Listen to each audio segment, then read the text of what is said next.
Seorang mantan anggota militer Kuwait, Abdul Aziz Al-Tiki, berhasil membuat peta 3D yang memperlihatkan Mekah pada tahun 600 Masehi, era Rasulullah masih hidup. Di masa itu Mekah adalah sebuah wilayah yang terisolasi di tengah gurun pasir pegunungan tandus kawasan Hijaz. Di mana di Mekah kala itu terdapat 7 kawasan Bani, yakni Bani Taim kabilah di mana Abu Bakar berasal, Bani Makhzum, kabilah asal Khalid bin Walid berasal, Bani Adi, kabilah di mana Umar bin Khattab berasal. Ada juga wilayah kedua Bani Adi, Bani Syam, kabilah Utsman bin Affan berasal, Bani Hashim, kabilah di mana Rasulullah berasal, Bani Amir, dan area Ka'bah yang berada di tengah yang menjadi pusat kota. Ka'bah kala itu masih ditutupi kain berkualitas tinggi bernama kiswah yang bercorak dan berwarna beragam. Di depan Ka'bah terdapat sumur air Zam-Zam. Ada wadah minum dan tempat mencuci. Di arah samping Ka'bah terdapat Darun Nadwah, tempat para petinggi berkumpul dan bermusyawarah di masa pra-Islam. Melewati beberapa rumah orang-orang penting bagi Rasulullah, lalu melewati jalur memutar dekat bukit, terdapat rumah Abu Jahal, penentang papan atas dakwah Islam. Di bagian utara dekat bukit kecil, terdapat rumah Siti Khadijah, istri pertama Rasulullah. Goa paling dekat dari Mekah adalah Goa Hira, tempat Rasulullah menyendiri yang biasa berangkat dari arah rumah Siti Khadijah. Bisa dilihat di peta ini, kota Mekah di masa itu masihlah sebuah wilayah kecil yang terpencil. Dan di video 3D tadi, Mekah hanya diisi kawasan rumah perumahan, di mana penghuninya adalah kerabat, musuh yang menjadi kawan dari Rasulullah. Semua bangunan tingginya sama rata, tidak satupun yang lebih tinggi dari Ka'bah, kecuali bukit dan pegunungan yang mengelilingi pemukiman. Di masa ketika Muhammad telah diangkat menjadi nabi dan rasul, Ka'bah diperbaiki dan begini penampakannya. Bagian sumur air Zam-Zam telah ditutupi dengan pembatas yang dimaksudkan untuk menjaganya dari hal-hal yang tidak diinginkan. Juga telah ada pagar yang mengelilingi Ka'bahnya pada tahun 700 Masehi, yang kemudian semakin bundar pada tahun 1200 Masehi. Tahun 1400 Masehi, penutup Ka'bah diperbaiki yang makin sempurna pada tahun 1500 Masehi.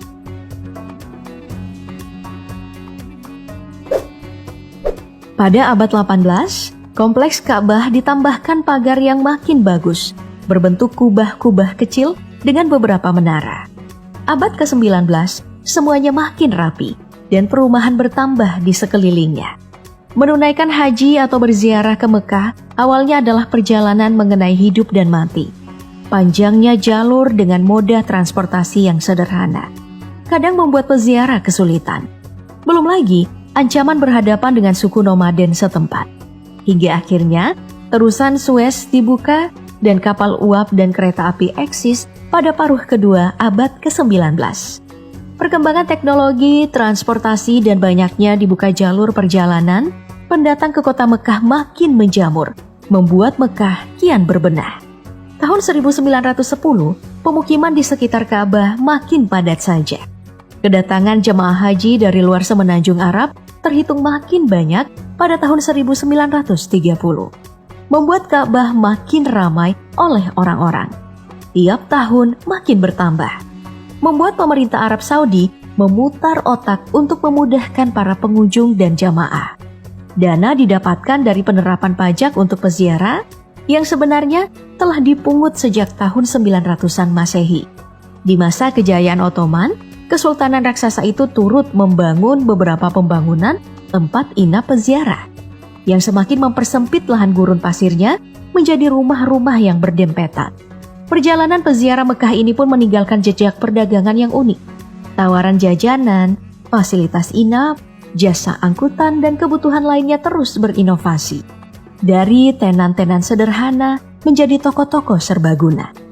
Perputaran uang dari jejak peziarah ini membawa keuntungan tersendiri bagi Mekah dan Arab Saudi, membuat pemerintah semakin fokus pada pembangunan kota Mekah. Sebagai informasi, mobil pertama yang masuk ke Jazirah Arab itu adalah yang melintasi Mekah, dibawa oleh Syarif Aun Al-Rafiq, penguasa Makkah dari tahun 1882 hingga 1905. Ini menandakan bahwa Mekah adalah wilayah pertama yang berkembang di Jazirah Arab. Sebenarnya, pemugaran besar-besaran dilakukan juga setelah serangan banjir yang terjadi pada tahun 1941. Di apit bukit dan tanahnya tidak dapat menyerap air, Mekah memang selalu dilanda banjir besar. Sejak tahun 1950-an, berkat pengaruh Wahabisme, banyak bangunan bersejarah yang dihancurkan. Bukan hanya bangunan yang akan memancing kesyirikan, tapi juga bangunan yang erat kaitannya dengan Nabi Muhammad. Pada 21 April 1925, pemakaman Jannatul Baqi, tempat keluarga Nabi Muhammad dimakamkan, dihancurkan oleh Raja Abdul Aziz bin Saud. Di situ terbaring Safiyah atau bibi Rasulullah, Ibrahim, putra baginda Nabi, putra Umar bin Khattab, dan ibu Ali bin Abi Thalib, Fatimah binti Asad. Dari laporan The Guardian, rumah Khadijah sendiri telah jadi toilet dan rumah tempat tinggal Nabi telah menjadi perpustakaan. Itu terjadi saat perluasan area Masjidil Haram dilakukan.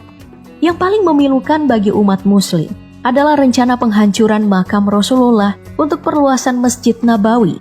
Juga ada Hotel Hilton berdiri di lokasi rumah Khalifah pertama Islam Abu Bakar. Mengutip Time, lebih dari 98% situs sejarah dan keagamaan kerajaan telah dihancurkan sejak 1985. Dan sekitar 95% bangunan berusia lebih dari 1000 tahun di Mekah dan Madinah telah hilang untuk perluasan Masjidil Haram. Demi tempat yang luas bagi peziarah dan calon haji yang jumlahnya makin ampun-ampunan. Bahkan, kunjungan paling besar tiap tahunnya adalah yang ada di Mekah, Madinah.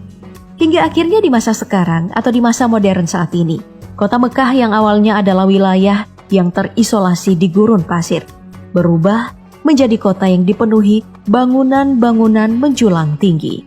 Salah satunya adalah jam terbesar di dunia, jam yang berada di kompleks 7 hotel pencakar langit di Makkah, Abraj Al-Bait. Jam bernama Makkah Royal Clock Tower ini dibangun di tahun 2012. Terletak pada ketinggian 600 meter di atas bangunan 120 lantai dan berdiameter 43 meter. Jauh lebih tinggi dari Ka'bah. Transformasinya cukup signifikan. Dan itu belum seberapa dibandingkan dengan rencana pembangunan di masa mendatang. Seperti yang diketahui, Pangeran Muhammad bin Salman punya rancangan kota futuristik bernama Neom, yang direncanakan akan dihuni tahun 2024, dengan memindahkan pasir dan gunung demi pembangunannya, dan menghilangkan ruang hidup warga. Dan untuk kota Mekah sendiri, di tahun 2023 akan dimulai proyek pembangunan Jalan Mekah. Infrastruktur yang menopang kebutuhan kota 100 tahun ke depan. Ini bersanding dengan visi Saudi 2030 yang jadi fokus MBS. Proyek Jalan Mekah ini menghubungkan Jeddah Makkah Expressway langsung dengan Masjidil Haram. Dibangun di atas lahan seluas 1.250 juta meter persegi dan panjang 3,65 km dan lebar 320 meter. Menggusur 6 wilayah pemukiman, proyek ini terdiri dari 112 menara hotel berkapasitas 40.000 kamar, 82 menara perumahan, stasiun kereta api terbesar di Timur Tengah pada kedalaman 40 meter, jalan utama sepanjang 3,5 km membentang dari Siring hingga Jabal Omar, yang akan dibuka di tahun 2023. Dan masih banyak lagi fasilitas lainnya. Semua demi target 30 juta jamaah umroh per tahun 2030. Pembangunan memang mengerikan.